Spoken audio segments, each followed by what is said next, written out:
अर्थमंत्री निर्मला सीतारामन यांचा इंस्टाग्रामवरती एक व्हिडिओ पाहिला आणि बंगळुरू येथील एका निवृत्त प्राध्यापिकेची 61 लाख रुपयांची फसवणूक झाली। याशिवाय हाच व्हिडिओ पाहून हैदराबादमधील एका ज्येष्ठ डॉक्टरांनी आपले 20 लाख रुपये गमावल्याच्या बातम्या काही दिवसांपूर्वी समोर आल्या होत्या। पण आता असाच धक्कादायक प्रकार पुण्यातील एका बड्या व्यावसायिकासोबत घडला असून त्याची तर कोट्यवधी रुपयांची आर्थिक फसवणूक झालीये। अर्थात तो व्हिडिओ पाहिल्यानंतर पुढे अशा काही घडामोडी घडत गेल्या की त्या व्यावसायिकाला काहीच दिवसात तब्बल 1,07,00,000 रुपयांना गंडा घातला गेला। पण हे फसवणुकीचं सगळं जाळं कसं रचण्यात आलं, त्या व्यावसायिकाची एवढी मोठी आर्थिक लूट कशी करण्यात आली, तेच या व्हिडिओतून समजून घेऊया। नमस्कार, मी गीतांजली आणि आपण पाहत आहात दे दणका। मंडळी, या प्रकरणातील तक्रारदार म्हणजेच पुण्यातील 56 वर्षीय व्यावसायिक जून महिन्याच्या पहिल्या आठवड्यात आपल्या मोबाईलवर इंस्टाग्राम रील्स बघत होते। दरम्यान त्यांच्या समोर जाहिरातीचा एक व्हिडिओ आला। या व्हिडिओमध्ये केंद्रीय अर्थमंत्री निर्मला सीतारामन फॉरेक्स ट्रेडिंग म्हणजेच परकीय चलनातील व्यापार आणि त्यातून मिळणाऱ्या मोठ्या परताबद्दल माहिती देताना दिसत होत्या। ती माहिती ऐकून ही जाहिरात खरी वाटल्याने संबंधित व्यावसायिकाने दिलेल्या लिंकवर क्लिक केलं। त्यानंतर ओळख पटवण्यासाठी समोरच्या व्यक्तींनी म्हणजेच आरोपींनी त्यांच्याकडून वैयक्तिक माहिती आणि कॅन्सल चेक म्हणजेच रद्द केलेला धनादेश मागवून घेतला।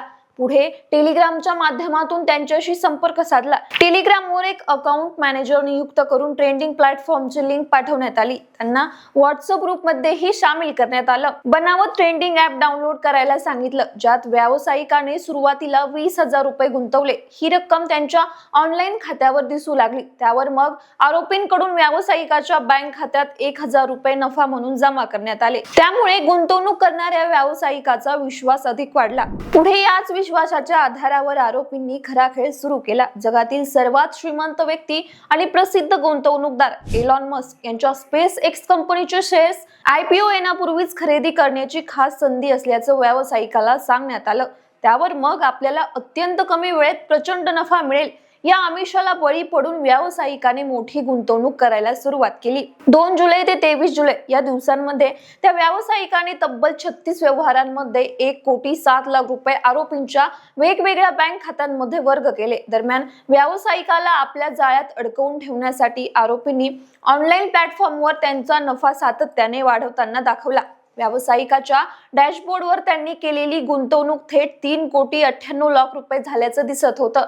हा एवढा नफा पाहून व्यावसायिकाचा विश्वास आणखीच वाढला। त्यांनी या नफ्यातून काही रक्कम काढली देखील। त्यांचा विश्वास वाढवण्यासाठी आरोपींनी त्यांना 7 लाख रुपयांचा परतावा दिला। ही रक्कम वाढवल्यानंतर व्यावसायिकाचा विश्वास आणखी पक्का झाला आणि त्याने ती काढलेली रक्कम सुद्धा पुन्हा गुंतवली। पण पुढे जेव्हा त्यांनी 3,98,00,000 रुपयांची सगळी रक्कम काढण्याचा प्रयत्न केला, तेव्हा मात्र आरोपींनी वेगवेगळ्या करांच्या नावाखाली त्यांच्याकडे आणखी पैशांची मागणी केली।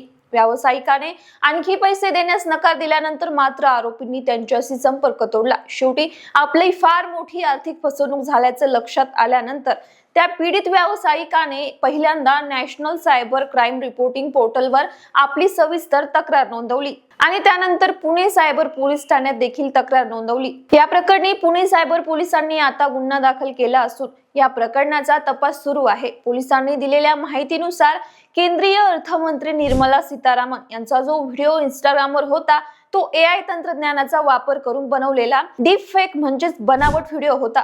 स्वतः केंद्रीय अर्थमंत्री जाहिरात करताना त्या दाखवल्या होत्या, जेणेकरून लोकांचा सहजासहजी विश्वास बसावा। या व्हिडिओच्या जाहिरातीवर क्लिक केल्यानंतर व्यावसायिकाला एका सायबर भामट्याचा फोन आला। भारतीय अर्थव्यवस्थेच्या विकासात योगदान आणि उच्च परताव्याचं आमिष देत त्याने व्यावसायिकाचा विश्वास जिंकला आणि मोठी ऑनलाईन आर्थिक फसवणूक केली। बाकी अर्थमंत्र्याच्या याच डीप फेक व्हिडिओला बळी पडून यापूर्वी बंगळुरू मधील एका निवृत्त प्राध्यापिकेने 61 लाख रुपये तर हैदराबाद मधील एका ज्येष्ठ डॉक्टरने 20 लाख रुपये गमावल्याचं मीडिया रिपोर्ट मधून समोर आलंय। दरम्यान प्रेस इन्फॉर्मेशन ब्युरोच्या अधिकृत एक्स हँडलने यापूर्वीच नागरिकांना सावध केलं होतं। PIBच्या फॅक्ट चेक नुसार अर्थमंत्री निर्मला सीतारामन किंवा भारत सरकारने अशा कोणत्याही खासगी फॉरेक्स ट्रेडिंग प्लॅटफॉर्म किंवा योजनेचं समर्थन केलेलं नाहीये। त्यामुळे कमी पैशात प्रचंड नफा देणाऱ्या सोशल मीडियावरील अशा कोणत्याही जाहिरातीवर अजिबात विश्वास ठेवू नये। कोणतीही गुंतवणूक करण्यापूर्वी अधिकृत सरकारी वेबसाईटवरून खात्री करून घ्यावी, कारण सायबर गुन्हेगार सार्वजनिक क्षेत्रातील मोठ्या नेत्यांच्या आणि आरबीआय गव्हर्नर यांच्या चेहऱ्याचा देखील गैरवापर करून लोकांना आपल्या जाळ्यात ओढत आहे। पुणे सायबर पोलिसांनी नागरिकांना सोशल मीडिया किंवा मेसेजिंग ऍप्सवर येणाऱ्या कोणत्याही अनोळखी लिंकवर क्लिक करून ट्रेंडिंग ऍप्स डाउनलोड न करण्याचं आव्हान देखील केले। तसेच कोणत्याही सायबर फसवणुकीची घटना घडल्यास 1930 या राष्ट्रीय सायबर हेल्पलाईन क्रमांकावर संपर्क साधावा किंवा सायबर क्राईमच्या अधिकृत पोर्टलवर तक्रार नोंदवावी। जर ही तक्रार वेळेत नोंदवली गेली तर फसवणूक झालेली रक्कम फ्रीज करण्याची शक्यता वाढते। बाकी एआय तंत्रज्ञानाच्या या युगात प्रत्येकानेच मोबाईल हाताळताना काळजी घ्यावी, एवढंच सांगता येईल। आता या विषयाच्या संदर्भातील तुमच्या काही प्रतिक्रिया असतील तर आम्हाला व्हिडिओच्या कमेंट बॉक्समध्ये नक्की कळवा।